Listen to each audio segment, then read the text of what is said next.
Electric வண்டி சில வருடங்களாக பாப்புலர் ஆகிட்டே இருக்கிறனால மக்கள் எல்லாம் பெட்ரோல்ல இருந்து எலக்ட்ரிக் போகிறதுக்கு பார்த்துட்டு இருக்காங்க. நிறைய எலக்ட்ரிக் வண்டி வந்து மக்கள் குழப்பத்திலே வச்சிருக்கிறனால எதில் அதிக காசு நமக்கு சேவ் ஆகுது அப்படிங்கிறத இந்த வீடியோவில் பார்க்க போகிறோம். ஃபர்ஸ்ட் நம்ம பெட்ரோலுக்கு சூஸ் பண்ணியிருக்க வெஹிக்கிள் பார்த்தீங்கன்னா ஜூபிட்டர் 110 BS6. இது வந்து ஆவரேஜாக மைலேஜ் எவ்வளோ கொடுத்துச்சுன்னா 60+ தான் எப்பயுமே கொடுக்கும். 60லேருந்து 63 வரைக்குமே மைலேஜ் கொடுக்கும். இது வந்து எங்கள் மாமா ஓன் பண்ணியிருக்காரு. என்ன மாதிரியே தான் ஸ்லோவாக தான் ஓட்டுவார், எஃபிஷியண்டாக ஓட்டுவார். அதிகபட்ச மைலேஜ் தான் இவருக்கும் வரும். ஸோ அதனால அவருக்கு 60லேருந்து 63 வரைக்கும் வருதுன்னு சொன்னாரு.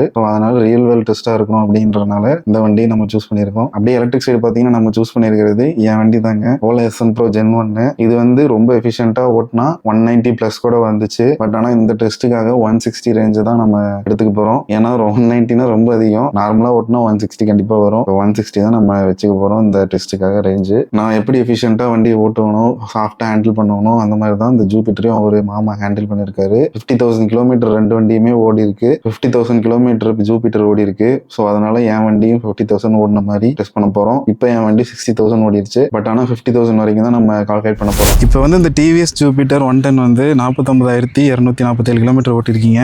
இது வரைக்கும் அதுக்கு பெட்ரோலுக்கும் சரி மெயின்டெனன்ஸுக்கும் சரி ப்ளஸ் டயர் சேஞ்சு இந்த மாதிரி விஷயத்துக்குலாம் எவ்வளோ செலவாக இருக்கு, டோட்டலாக எவ்வளோ கிலோமீட்டரில் எவ்வளோ எக்ஸ்பென்ஸ் ஆயிருக்குன்னு மட்டும் சொல்றீங்களா?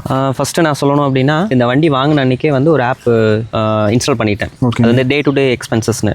ஸோ வந்து எவ்வளோ நம்ம செலவு பண்ணுறோம் அப்படிங்கிற, இந்த வண்டிக்காக நம்ம எவ்வளோ செலவு பண்ணுறோம்னு தெரிஞ்சுக்கிறதுக்காக ஒவ்வொரு டைம் சர்வீஸ் விடுறப்பையும் சரி, இல்லை பெட்ரோல் அடிக்கிறப்பையும் சரி, மைலேஜ் செக் பண்ணுறதுக்கு எல்லாத்துக்குமே அந்த ஆப் யூஸ் பண்ணிக்கிட்டேன். 2020 செப்டம்பரில் இந்த ஜூபிட்டர் 110cc வாங்கினேன். இப்போ வாங்கினப்ப ரேட் வந்து பார்த்தீங்கன்னா 84,200 ரூபாய். ப்ரொடெக்ஷன் கார்டு இதெல்லாம் சேர்த்து ஆன் ரோடு வந்து 84,200 ரூபாய். வாங்கினதுலேருந்து நான் பெட்ரோல் அடிச்சது, சர்வீஸ் பண்ணது எல்லாமே ஆப்பில் இருக்குது. உங்களுக்கு வேணால் அந்த டேட்டாவை நீங்கள் பார்த்துக்கோங்க. அப்படியே நான் ஸ்க்ரீனில் போடுறேன், அதை பார்த்துக்கோங்க. அப்புறம் இதில் என்னென்னா மைலேஜ் வந்து மினிமம் 60க்கு குறையாது. எக்கனாமியில் ஓட்டுறீங்க அப்படின்னா 50குள்ளே ஓட்டுறீங்கன்னா கண்டிப்பாக 60 மைலேஜ் வரும். எனக்கு 64, 66 வரலுமே வந்திருக்கு.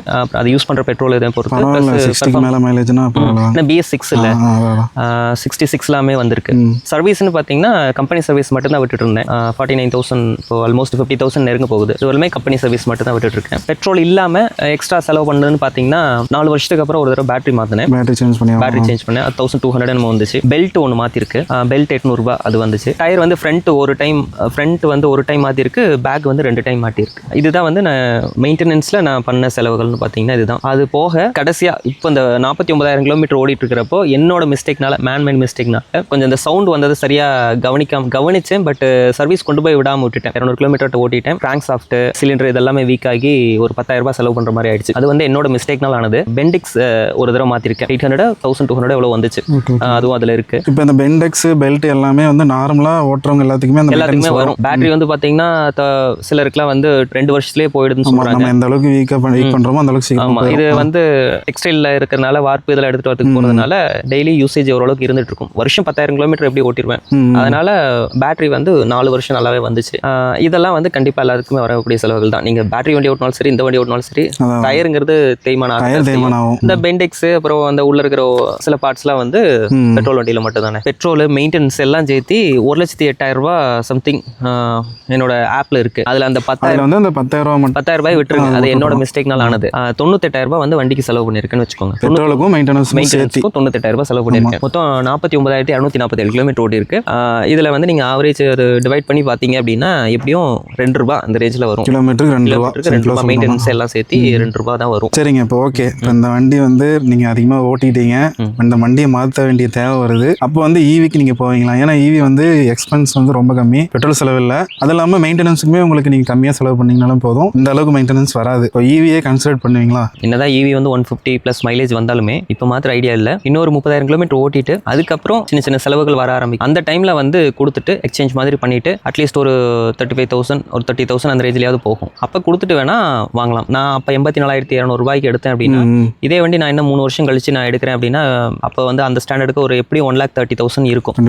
பேட்டரிக்கான டாக்ஸ் இதெல்லாம் குறைச்சிட்டாங்க. அப்படிங்கிறப்போ ஒரு 1,60,000 போட்டேன் அப்படின்னாவே நான் வந்து ஒரு அரௌண்ட் 150+ மைலேஜ் கிடைக்கிற மாதிரி வண்டி கிடைக்கும். அப்போ நான் அதுக்கு ஒரு 1,70,000 போடுறேன் அப்படின்னா, ஒரு 40,000 சேர்த்து போடுறேன் அப்படின்னா மெயின்டெனன்ஸ் செலவு கம்மி. பெட்ரோல் செலவு இல்லை. அதனால இவி பார்த்தீங்கன்னா யூனிட் 6 ரூபா தான் வருது. அதுலேயுமே நமக்கு சேவிங்ஸ் தான், சர்வீஸ்லேயுமே சேவிங்ஸ் தான். அண்டு மேஜரான பிராண்ட்ஸ் எல்லாமே எல்லா பக்கமும் ஷோரூம்ஸ் வச்சிருக்காங்க. ஆமாம். இப்போ வந்து சர்வீஸ் இஷ்யூ, அதாவது பேட்டரி இஷ்யூ அந்த மாதிரிலாம் வருது. இப்போ பார்த்தா சொல்ல போனால் கொஞ்சம் ட்ரையல் அண்ட் எரர் மாதிரி தான் போகுது ஒரு சில இதெல்லாம். நான் இன்னும் 3 வருஷம் கழிச்சு அப்படிங்கிறப்ப கண்டிப்பாக ஒரு நல்லா ஸ்டேபிளாக இருக்கும். ஏன்னா இப்போ பெட்ரோல் வண்டிலாம் 2 டெக்கேடாக இருக்குது, 20 வருஷத்துக்கு மேலே இருக்குது. வருஷம் ரிஃபைன் பண்ணிகிட்டே வராங்க. இப்போ இவி பக்கமாக தான் ஆரம்பிச்சிருக்கிறதுனால இது ஒரு ஸ்டார்டிங் ஸ்டேஜ் தான். ஆனால் இன்னும் போக போக இன்னும் ப்ராடக்ட்ஸ் ரிஃபைன் ஆகும்ல. ஆமாம் ஆச்சுன்னா நல்லா பெட்ரோல் வண்டி மாதிரி ஆப்ஷன்ஸும் நிறைய இருக்கும். இந்த வண்டி எடுக்கிறப்போ நான் விசாரிச்சப்போ கொமாக்கி, அப்புறம் ஃப்ளியோ, ஒக்கினாவா இந்த ஷோரூம்லாம் பார்த்தேன். மைலேஜ் வந்து ஒரு 110 அந்த மாதிரி இருந்துச்சு. அப்போ விலையும் பார்த்தீங்கன்னா ஒரு 90,000 ஒரு 1 lakh அந்த ரேஞ்சில் இருந்துச்சு நினைக்கிறேன். இப்போ நம்ம ஃப்ளியோ எடுத்தது 1.5க்கு எடுத்தோம். ஃப்ளியோ 1,05,000. இப்போ நான் அப்போ பார்த்தது என்ன அப்படின்னா, நான் லாங் போகணும், ஒரு நாளில் அப் அண்ட் டவுனு மேக்ஸிமம் 200 கூட போவேன். அப்படிங்கிறப்ப எனக்கு அது செட் ஆகாது. அது இல்லாமல் அதனோட டயர் சின்னது, பூட் ஸ்பேஸ் கம்மியாக இருக்கிறது. அப்புறம் இன்னொன்று அவங்க ஷோரூம்லேயே சொன்னது என்னன்னா, பேட்டரி மாற்றினா 50,000 ப்ளஸ் ஆகும் அப்படின்னு சொன்னாங்க. அப்படி அதுக்கு பெட்ரோலுக்கே இது பண்ணிக்கலாம் அப்படிங்கிறனால அப்போ போனது. ஸோ இப்போ வர வண்டி எல்லாமே ரேஞ்சஸ் அதிகமாக வருது, ரேஞ்ச் அதிகமாக வருதுங்கிறப்போ நம்ம ஃபியூச்சரில் கண்டிப்பாக பெட்ரோலுக்கு ஆல்ட்ரா வந்து அது வாங்கலான்னு இருக்கேன். மாமா எல்லாத்தையுமே டீட்டெயிலாக சொல்லியிருப்பாரு. மொத்தமாக பார்த்தீங்கன்னா 47,247 கிலோமீட்டருக்கு 98,000 ரூபா செலவாயிருக்குங்க. மெயின்டெனன்ஸ் அண்ட் பெட்ரோல் காஸ்ட் ரெண்டுமே சேர்த்து அதில் வந்து ஒரு 10,000 வந்து ப்ராப்பராக பார்க்காதனால எக்ஸ்ட்ரா செலவாயிருச்சு. ஸோ அதனால அதை மைனஸ் பண்ணியாச்சு. ஆவரேஜாக பார்த்தீங்கன்னா கிலோமீட்டருக்கு 2 ரூபா செலவாகுதுங்க பெட்ரோலில். இப்போ எலக்ட்ரிக் சைடு பார்த்தோம்னா ஓலா எக்ஸன் ப்ரோ ஜென் 1 சூஸ் பண்ணியிருக்கோம். இது வந்து 4 கிலோவாட் பேட்டரி. ஃபுல் சார்ஜ் போட்டிங்கன்னா 4.5 கிலோவாட் செலவாகும். அதாவது 4.5 யூனிட் செலவாகும். ஏன்னா 500 வாட்ஸ் வந்து ஹீட் லாஸ்ல போயிடும். ஒரு யூனிட்டுக்கு பார்த்தீங்கன்னா 6 ரூபா வாங்குறாங்க. 4.5 கிலோவாட் நம்ம யூஸ் பண்றதுனால டோட்டலா 27 ரூபா ஆயிரும் ஒரு டைம் நம்ம சார்ஜ் போட்டா. ஒரு டைம் நம்ம ஃபுல் சார்ஜ் போட்டோம்னா 160 கிலோமீட்டர்ஸ் நம்ம ஓட்ட முடியும். ஸோ டோட்டலா 50,000 கிலோமீட்டருக்கு நம்ம எவ்வளவு காசு செலவு இருக்குன்னு போட்டோம்னா 8,437 ரூபா இருக்குங்க. இது வந்து யூனிட்டுக்கு 6 ரூபா, ஃபுல் சார்ஜ் பண்றதுக்கு 27 ரூபா. சர்வீஸ் சைடு பார்த்தீங்கன்னா நமக்கு 3 month ஒன்ஸ் சர்வீஸ் விடணும், 3,000 கிலோமீட்டர் ஒன்ஸ் சர்வீஸ் விடணும். அதெல்லாம் எந்த இதுவுமே இல்லை. உங்களுக்கு வண்டியில ப்ராப்ளம் வந்தால் மட்டும் நீங்க சர்வீஸ் விட்டீங்கன்னா போதும். ஸோ அதனால இந்த சர்வீஸ் இன்டர்வல் காஸ்ட்டுமே நமக்கு சேவ் ஆகுது. 36,000 கிலோமீட்டர்ல நான் ஒன்ஸ் பிரேக் பேட் மாத்தினேன். இப்போ ஆல்ரெடி பிரேக் பேட் மறுபடியும் மாத்திர கண்டிஷன் வந்துருச்சு. ஸோ ஒரு டைம் மாற்றும் போது 850 வாங்குறாங்க. இன்னொரு டைம் நான் மாத்தினேன்னா இன்னொரு 850, மொத்தமா 1,700 ரூபா பிரேக் பேடுக்கு செலவு இருக்கு. 50,000 கிலோமீட்டர் ஓடின ஓலா வண்டிக்கு எவ்வளவு மெயின்டெனன்ஸ் ஆயிருக்குன்னா 1,700 ரூபா தாங்க ஆயிருக்கு. 2 வாட்டி பிரேக் பேட் மாத்தினது. 50,000 கிலோமீட்டர் ஓடின எலக்ட்ரிக் வண்டிக்கு கரண்ட் பில் எவ்வளவு இருக்குன்னா 8,437 ரூபா இருக்குங்க. மெயின்டெனன்ஸ் பாத்தீங்கன்னா 2,000 ரூபா இருக்கு. டோட்டலா பாத்தீங்கன்னா 10,437 ரூபா இருக்குங்க. நம்ம 10,500 ரூபாய்னே வச்சுப்போம். 98,000 ரூபா பெட்ரோல் வண்டிக்கு ஆயிருக்கு, ஜூபிட்டருக்கு ஆயிருக்கு. ஸோ ரெண்டையும் கம்பேர் பண்ணும்போது நமக்கு வந்து பாத்தீங்கன்னா 88,000 ரூபா சேவ் ஆகுது 50,000 கிலோமீட்டர் நம்ம ஓட்டும் போது. பெட்ரோல் வண்டி நம்ம ரெகுலரா மெயின்டைன் பண்ணோம், ப்ராப்பரா மெயின்டைன் பண்ணோம்னா சேம் மைலேஜ் அப்படியே கொடுத்துட்டே தான் இருக்கும். 50,000 ஓட்டியுமே மாமாவோட வண்டி 60+ தான் மைலேஜ் கொடுக்குது. ஸோ ஆனா இவி சைடு அப்படி இல்லை. நம்ம வண்டி யூஸ் பண்ண பேட்டரியோட ஹெல்த் வந்து குறைஞ்சிட்டே வரும். இது வரைக்கும் 60,000 கிலோமீட்டர் ஓட்டிருக்கேன். பட் ஆனா இந்த டெஸ்ட்டுக்கு 50,000 தான் நம்ம எடுத்திருக்கோம். 60,000 கிலோமீட்டர் ஓட்டியுமே இது வரைக்கும் எனக்கு ரேஞ்ச் இன்னும் டிராப் ஆகல. என்ன ஆகுதுன்னா 100, 99, 98. ஸோ இந்த பர்சன்டேஜ் மட்டும் ஒரு எப்படி எஃபிஷியன்டா ஓட்டினாலும் 1 கிலோமீட்டர் தான் வருது. மற்றபடி டோட்டல் ரேஞ்ச் பாத்தீங்கன்னா 190+ வந்துருது. ஆல்ரெடி ஈரோட்ல இருந்து கோயம்புத்தூர் போய் டெஸ்ட் பண்ணிருக்கேன், ரேஞ்ச் டெஸ்ட். அந்த வீடியோ கார்டுல கொடுக்குறேன், செக் பண்ணி பாருங்க. ரேஞ்ச் இன்னும் டிராப் ஆகல, பழைய ரேஞ்ச் தான் எனக்கு வந்துட்டு இருக்கு. 60,000 கிலோமீட்டர் ஓட்டியுமே. டிவிஎஸ் ஜூபிட்டர் 110 BS6 வண்டி 98,000 ரூபா பெட்ரோலுக்கும் மெயின்டெனன்ஸுக்கும் ஆயிருக்கு. இதே ஓலா சைடு பாத்தீங்கன்னா ஓலா எக்ஸன் ப்ரோ ஜென் 1 டோட்டலா பாத்தீங்கன்னா 10,500 ரூபா தாங்க செலவாயிருக்கு. கிட்டத்தட்ட 88,000 ரூபாய் மிச்சம், 90,000 ரூபாயா மிச்சம் டோட்டலா போட்டுக்கிட்டீங்கன்னா பிளஸ் ஆர் மைனஸ். இப்போதைக்கு ஓலா எக்ஸன் ப்ரோ ஜென் 1ல பேட்டரி ஹெல்த் நல்லா தாங்க இருக்கு. எனக்கு தெரிஞ்சு இன்னும் ஒரு 40,000 ஓடிரும். 60,000 இப்போ ஓடிருச்சு. 1 lakh கிலோமீட்டர் ஓடிரும். 1 lakh கிலோமீட்டர் கழிச்சு நான் பேட்டரி மாத்தினாலுமே எனக்கு ஒரு பேட்டரிக்கு வந்து 90,000 ரூபா வாங்குறாங்க. அந்த ஃபுல் 4 கிலோவாட் பேட்டரி வந்து மாத்துறதுக்கு 90,000 ரூபா வாங்குறாங்க.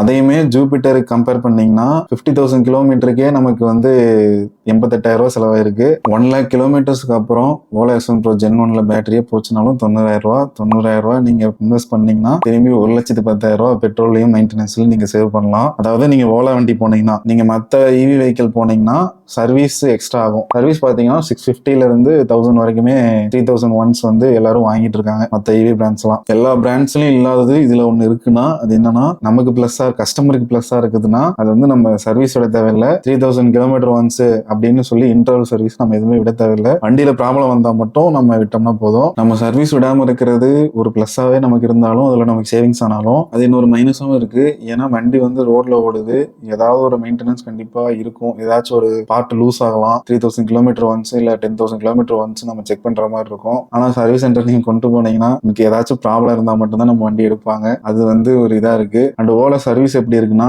நீங்க வந்து ஒரு பார்ட் வந்து உங்களுக்கு ரிப்பேர் ஆயிடுச்சுன்னா அவங்க அதை வந்து ரிப்பேர் பண்ணி தர மாட்டாங்க, அதை வந்து ரீப்ளேஸ் தான் பண்ணுவாங்க. நார்மலா எல்லா ஷோரூம்லயும் நம்ம பெட்ரோல் வண்டிலையும் சரி எலக்ட்ரிக் வண்டிலையும் சரி கம்பெனி ஷோரூம்னு போயிட்டாவே ரீப்ளேஸ்மெண்ட் தான், ரிப்பேருங்கிறதுக்கான ஆப்ஷனே இல்லை. மேக்ஸிமம் ரிப்பேர் பண்ண மாட்டாங்க, பார்ட்ஸ் ரீப்ளேஸ் தான் பண்ணுவாங்க. அதே மாதிரி தான் இங்கேயும் ஓலா S1 ப்ரோலையும். என்னோட ஓலா S1 ப்ரோ வந்து ஃப்ரண்ட் ஆயில் சீல் போயிடுச்சு. அது வந்து ஆயில் சீல் போட்டாங்கன்னா நான் 8000 ரூபா கொடுத்து சஸ்பென்ஷன் மாற்ற தேவையில்லை. பட் ஆனால் அவங்க ரிப்பேர் பண்ண மாட்டேங்கிறாங்க, அது வந்து ரீப்ளேஸ் தான் பண்ணுவேன்னு சொல்றாங்க. ரீப்ளேஸ் பண்ணா 8000 ரூபா ஆகுது. நான் ஆயில் சீல் போட்டேன்னா ஒரு 1000-2000 தான் ஆகும், அதோட கம்மியாக தான் ஆகும். நம்ம வெளியே கொடுத்தும் பண்ணலாம், பட் ஆனால் வெளியே ஸ்பேர்ஸ் அவைலபிலிட்டி வந்து கம்மியாக தான் இருக்கு. ஸ்பேர்ஸ் வெளியே அவைலபிளா இருந்துச்சுன்னா நம்ம வந்து ஷோரூம் சைடு இந்த மாதிரி சின்ன சின்ன விஷயத்துக்குலாம் போக தேவையில்லை. பட் ஆனால் இப்போ பிரேக் பேடு மற்ற மெயின்டெனன்ஸ் ஆக்சரிஸ்லாம் வெளியவே கிடைக்குது. அது நான் ஏதாவது கிடைக்கிற வெப்சைட் இருந்துச்சுன்னா அதை லிங்க்ல நான் போடுறேன், செக் பண்ணி பாருங்க. டோட்டலா இதுதான்டா பெஸ்ட் அப்படின்னு நீங்க கேட்டீங்கன்னா ஈவி தாங்க பெஸ்ட். ஈவி தான் நமக்கு வந்து 50,000 கிலோமீட்டர்ல 88,000 ரூபாய் சேவ் ஆகுது. ஸோ நமக்கு ஈவி தான் பெஸ்ட். இப்போ நான் கம்பேர் பண்ணது old model Ola S1 Pro Gen 1. இப்போ பார்த்தீங்கன்னா ஓலா S1 Pro Gen 3 இருக்கு. அது பார்த்தீங்கன்னா 240 கிலோமீட்டர்ஸ் ரேஞ்ச் சொல்றாங்க. அதுலயுமே உங்களுக்கு பேட்டரி சைக்கிள் கம்மியாகும், ஏன்னா ரேஞ்ச் அதிகமாக வரனால. ஓலா S1 Pro Plus இருக்கு, 5.1 கிலோவாட் பேட்டரி. அது பார்த்தீங்கன்னா 320 கிலோமீட்டர் ரேஞ்ச் சொல்லியிருக்காங்க. ஸோ எந்த அளவுக்கு நீங்க பேட்டரி பேக் அதிகமாக போறீங்களோ அந்த அளவுக்கு பேட்டரி சைக்கிள் வந்து கம்மியாக தான் ஆகும். இப்போ என்னோட வண்டி 1,00,000 கிலோமீட்டர் நான் பேட்டரி மாத்திர மாதிரியே வந்தாலும், அதுக்கு மேலேயே ஓடும், பட் இருந்தாலும் பேட்டரி மாத்திர மாதிரியே வந்தாலும் இது வந்து ஒரு 2 வருஷம் வர மாதிரி இருக்கும். ஏன்னா இப்போ வர மாடல்ஸ் எல்லாமே பேட்டரி பேக் அதிகமாக கொடுக்குறாங்க. நீங்க 1 டே சார்ஜ் போடுறதுக்கு பதிலாக 2 days ஒன்ஸ் சார்ஜ் போட்டா போதும். ஸோ அது வந்து பேட்டரியோட சைக்கிளை வந்து கம்மி பண்ணுது. ஸோ அதனால பேட்டரியோட ஹெல்த் கம்மியாக தான் குறையும், ரொம்ப வருஷத்துக்கு வரும். நான் எப்படி வண்டி சார்ஜ் போடுவேன், நான் எப்படி வண்டியை மெயின்டைன் பண்ணுவேன், எப்படி பேட்டரி ஹெல்த் எனக்கு இவ்வளோ இருக்கு, இவ்வளோ கிலோமீட்டர் ஓட்டியும் எப்படி ஓலா வண்டியை மெயின்டைன் பண்ணணும், எப்படி லித்தியம் பேட்டரிஸ் எல்லாமே மெயின்டைன் பண்ணணும் அப்படின்னு தெரிஞ்சுக்கணும்னு நினைச்சீங்கன்னா கண்டிப்பா சேனலை சப்ஸ்கிரைப் பண்ணுங்க. நெக்ஸ்ட் வீடியோல எல்லாமே சொல்றேன். சப்ஸ்கிரைப் பண்ணிக்கோங்க, லைக் போடுங்க. நெக்ஸ்ட் வீடியோல பார்க்கலாம். பாய்.